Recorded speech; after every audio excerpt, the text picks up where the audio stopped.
What up, boys, and welcome back to another video. So I'm currently doing my best juggling both playing TBC Classic and also retail. And in this video, we're looking into a retail gold farm. And this is one of the classics that I've been doing for multiple expansions. It's also a very popular farm in my 0 to 10 million gold guide. So if you guys still haven't caught a copy of the 0 to 10 million gold guide, make sure you do so by using the code Shadowlands and you will get it for 50% off.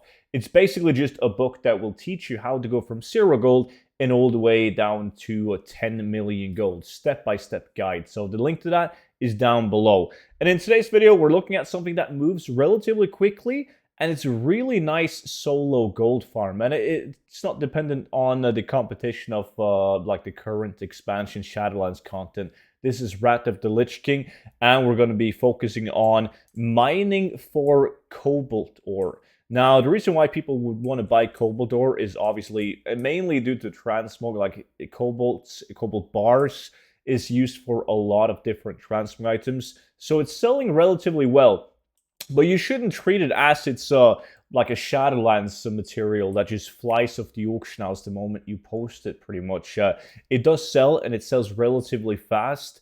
And last time when I did my 0 to a million gold farming on this specific priest, I sold right above 3,000 cobalt bars, which was really good. So the only thing you do want to care about when it comes to like classes and so on, obviously Druid is good because you have like instant flight form.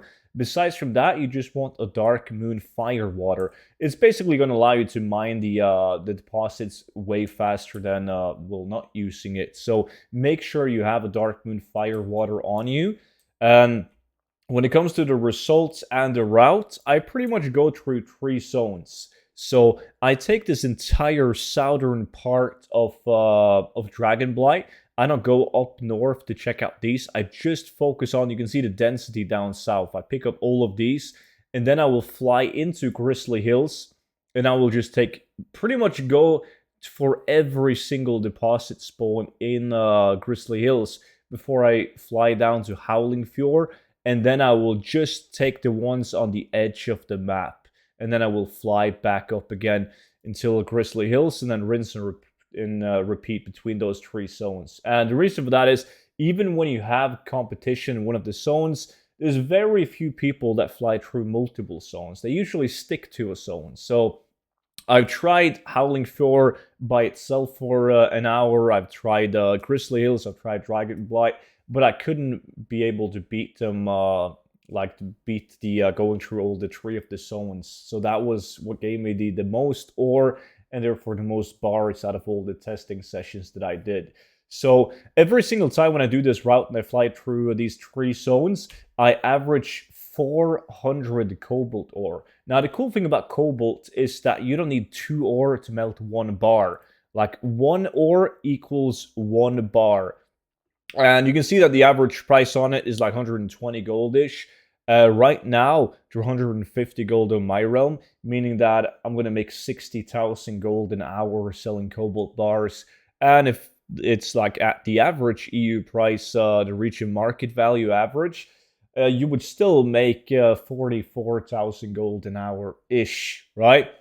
But as I said, it is they don't move as fast as anything current content, but they definitely move. So I always advise people to do the farm for 1 hour. Just leave it up on the auction house, and when it eventually sells, you can go out and do it for another hour. So you can always, if you notice that it sells relatively fast in your realm, you can start by doing like 2 hours instead of 1 hour, because it sells too quickly for you to do 1 hour at a time. So that is my advice for any of these old material farms like this one.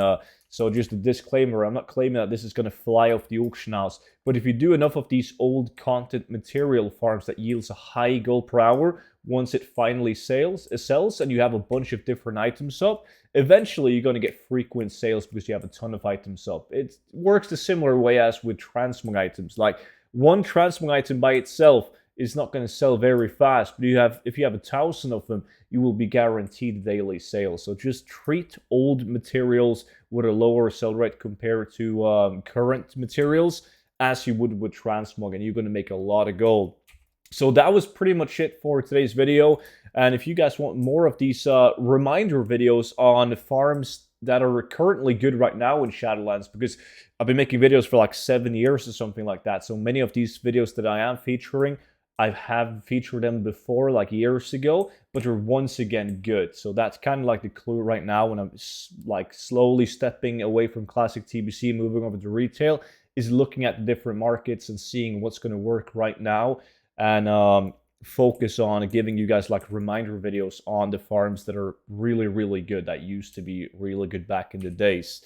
But that's pretty much it for this video. So make sure that you guys check out the 0 to 10 million gold guide, link down below, and I will see you all back in on tomorrow's video. But until then, bye bye.